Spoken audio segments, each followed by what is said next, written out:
আসলাম একটা কাজে, তো ফাঁকে দিয়ে হযরত শাহজালাল রহমতুল্লাহ আলাইহির মাজার শরীফে আসছি।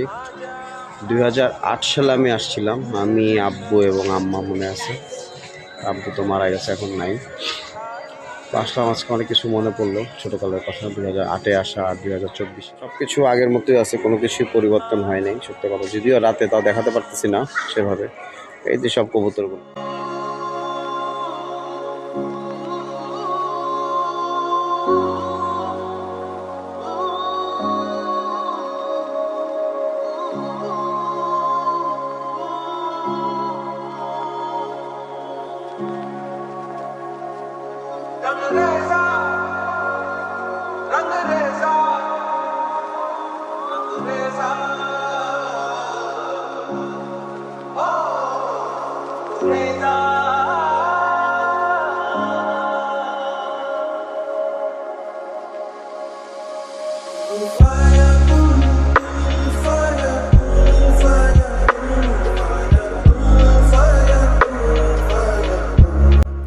মাজারের চারপাশে প্রচুর পরিমাণে হোটেল রয়েছে।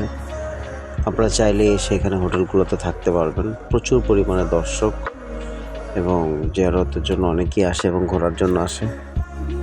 অনেকগুলো দোকান এখানে আছে, এগুলো অনেক বছর ধরেই এই দোকানগুলো।